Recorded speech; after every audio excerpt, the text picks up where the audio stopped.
Hi, this is Charmaine, and I'd like to invite you to another one of my nutrition education classes.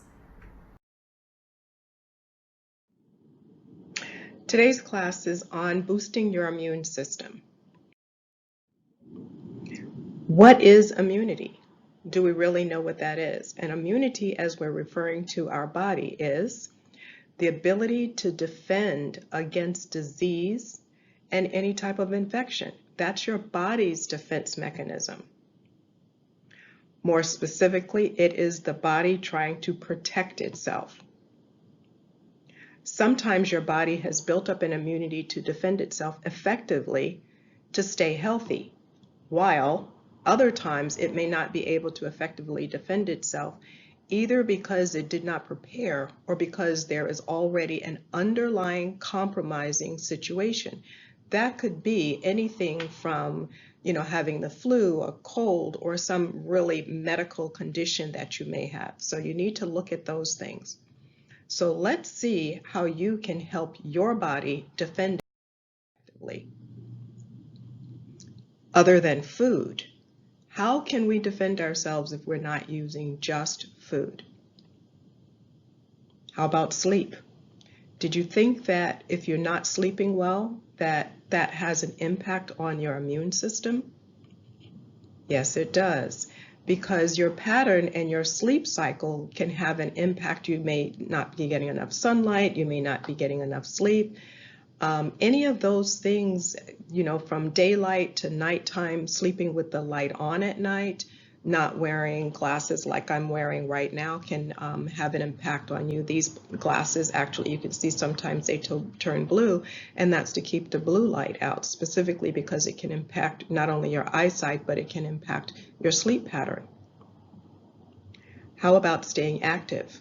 Did you think that would boost your immune system? Most of the time we hear a little bit things about we should stay active or exercise, but we generally think of that as referring to our ability to lose weight, not necessarily sleep. But sleep also has an impact on your weight system as well. When you do stay active and you do exercise, you want to make sure that the exercise is age appropriate. As you get older, you should not do so much intensive exercise on your bones and things if you haven't developed a good healthy pattern and your bone structure, or again, you have a compromising immune system. So you want to check with your doctor or someone who you may be working with in order to make sure that whatever exercise you choose to do, it's appropriate for your age. Another thing that impacts your immune system is stress. We don't generally look at stress as something that's impacting our immune system, but it does. If you're stressed, you're changing the chemical makeup in your body and your brain, and you can't focus, you can't sleep, you get insomnia and all those things. So it has an impact there as well. In order to reduce that, how about meditating? How about relaxing, listening to music, self-care? Any of those type of things are things that can reduce your stress. There is a synergistic connection between these things, and what I mean by that is one thing impacts the other and they kind of work together. So you want to look at all of these things as the whole, not just my sleep or not just my exercise. You want to look everything as a whole. And how we do that as a whole? The first thing we want to do is we want to look at number one, which is our sleep. Our sleep has an impact on our health in general. So we start with sleep, and then we can connect it to being able to manage our stress. And then from our stress, we're going to look at staying active, because if we stay active, then we can reduce the stress that we have. And then that helps us to stay healthy by what we eat. Not only what we eat, but we can look at what type of food are we eating? What time of day are we eating? How does that impact us? And sometimes what helps to look at the whole synergistic connection is for us to keep a log so that we can say, oh, at this time, this is what happened, or when I ate this food, this is what happened, this is how I felt. There are a number of things that you can look at relative to that, and I'll get into that another time. We can take a relaxing bath. That helps to reduce the stress that we have. And there are different types of baths that you can take that would help you. Even the different smells that you put in your bath water, which is more like an aromatherapy type thing, it can have a relaxing and a calming effect on you. And again, we talked about number 3, which is the moderate exercise. Exercise as it relates to specifically your age, your health, your weight, all of those things you want to look at whenever you're taking some type of exercise in order to boost your immune system, because you can also have an adverse effect. And if you damage yourself, now you've reduced and you've compromised your immune system. So you want to make sure that you're doing things very carefully. Then we also want to look at nutrient-rich fruits and vegetables specifically, because those have different minerals and nutrients in them that can also help with our sleep pattern.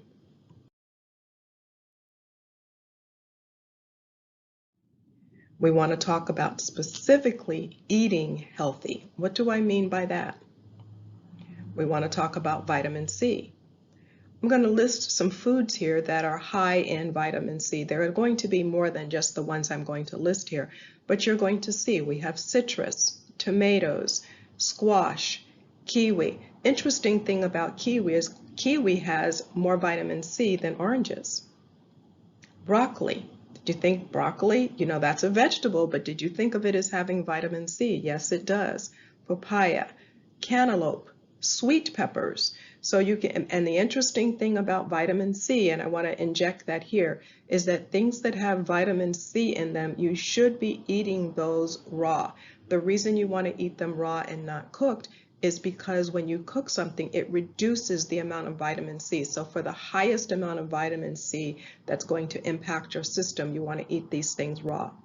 We want to look at cauliflower, sweet potato. You didn't think about sweet potato as being raw, but you can eat it raw.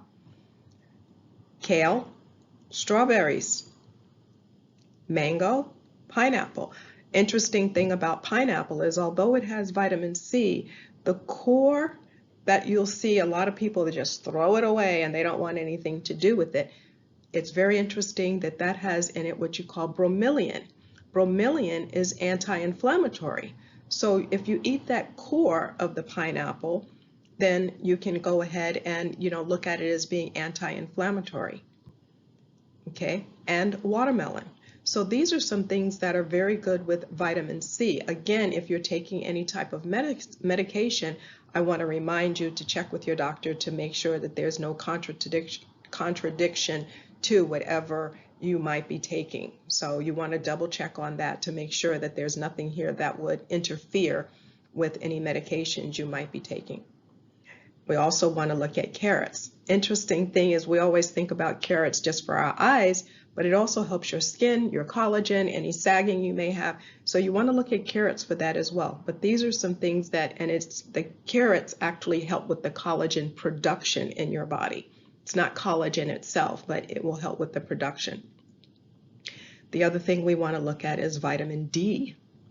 Who thought vitamin D? We always look at vitamin D as coming from sunlight, but we can also get vitamin D from mushrooms. Interesting, right? Interesting thing. Cheese. Be very careful with cheese because cheese also causes mucus. So you want to be careful with the cheese, not only cheese itself, but the types of cheese. That's another whole nutritional story on that, but there are some cheeses that are better than others. Salmon, herring, sardines, cod liver oil, these things have a little bit more fat in them, so it's the fat in it that's helping with your vitamin D. I mentioned herring twice, but I have herring on here, then canned tuna, okay, almond milk, egg yolk, the yolk of the egg. We always hear about it being bad for you, but it also has vitamin D. Oatmeal is something else that's very good. So these are some things that you can look at as far as getting your vitamin D in addition to sunlight. And it's necessary, vitamin D itself is necessary for the absorption of calcium. So you can see how these things work together as well, like synergistically. So you want to look at how the sleep pattern, the immune system, reducing stress, getting vitamin C, getting vitamin D. These are all things that will help to boost your immune system when you look at them together. So you want to be very careful to look at all of these things in combination, not separately, but in combination. And is it possible to get too much vitamin D? It is. It is very possible, so you want to be careful with vitamin D, especially if you're getting vitamin D from a supplement, not necessarily just eating it, because when you're eating it, you're not going to get it in concentration, unless you do a whole bunch, but you can take too much if you're taking it as a supplement. So be very careful with that, because there are some side effects with it. And again, you want to consult with your physician or practitioner, whoever you're working with. How about plant-derived immune boosters? And this is something that I did see at the on the website for the National Institute of Health. And what it says is, it says that these particular things, it specifically listed these two, which is Echinacea and black elderberry. And I happen to be a person who does take that, and the Echinacea I get like as a tea, and you can just take the tea bag and just drink it in the Echinacea, or you can grow it if you'd like. And then I also have elderberry, and I get that in a bottle as a juice, and it's very good. It's concentrated, and you can see, in order for me to get this size bottle, it's pretty expensive, but it is very good, and it is something that's recommended to boost your overall immune system because of everything that it has. The Echinacea that I get, it does have a warning on it, so you want to make sure that anytime you look at anything that would be like an herbal tea or something, that you do read the warning that's on here. So it does have a warning about, if you're breastfeeding or certain things like that, or if you have a compromised immune system, you want to read this. So if you're taking any medication, so again, any type of supplement that you may take, or any type of tea, or even if you're taking, the elderberry, which doesn't have any warnings on it, it's just concentration, but you don't know if you may have something in your system that you're taking that is, that would interfere with this. So you want to be very careful about those things as well. Okay, what are polyphenols? Because in the description there, it talks about polyphenols. So what are they? Plant-based foods such as vegetables and fruits tend to be high in polyphenols. Polyphenols are micronutrients that we get through certain plant-based foods. They're packed with antioxidants and potential health benefits. It's thought that polyphenols can improve or help treat digestion issues, weight management difficulties, diabetes, neurodegenerative diseases. And neurodegenerative means things like Alzheimer's or dementia, something like along those lines, anything that's pertaining to the the brain, or anything along those things. And cardiovascular diseases has to do with the heart. So it's saying these things can potentially, so these are kind of like little disclaimers that in descriptions that they use when they're giving you this information, so that you can't say, well, you did say that this could do this.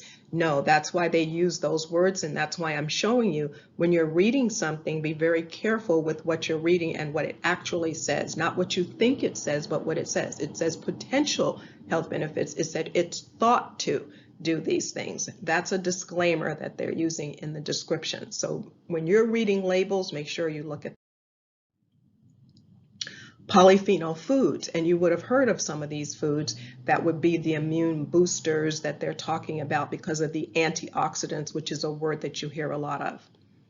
Clothes and other seasonings. So you can get polyphenols from your seasonings as well. So even when you're looking at seasonings, that's why oftentimes, rather than buying something off the shelf, it's better to try to get them fresh if you can. So the fresher your seasonings, the better. So that's herbs, spices, and all those kind of things, because it has the oils in it, but it also can flavor your food and keep you from using too much of a particular salt or something along those lines, because you get all the burst of flavors, which is what you're looking for.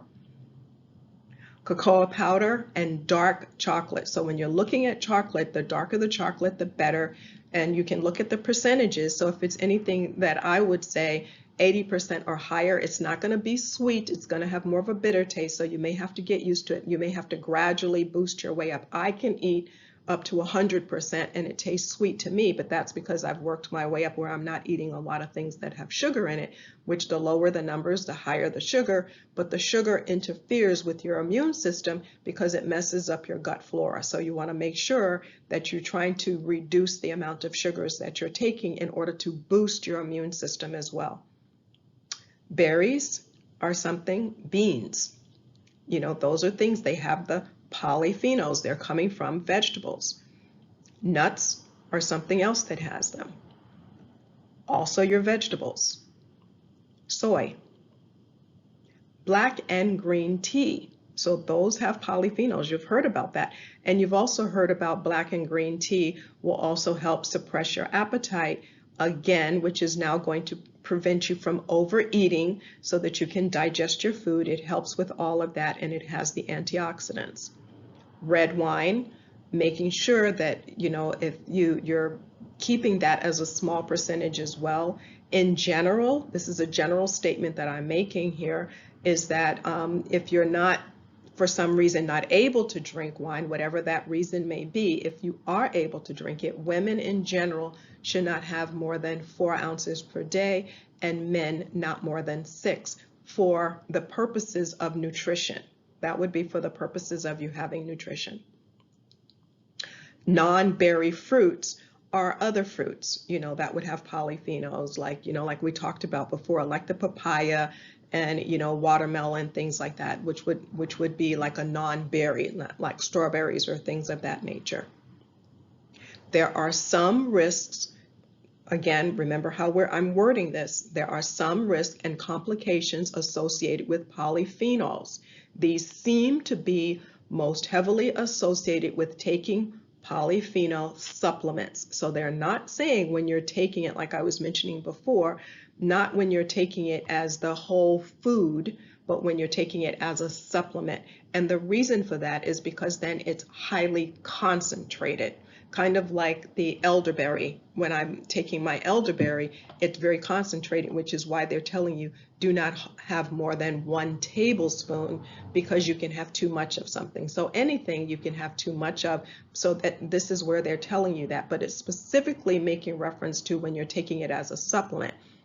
In reality, my elderberry juice can be considered a supplement because it is not the whole fruit, but it's been squeezed and extracted so that now I'm getting the juice. So that in and of itself could be considered a supplement.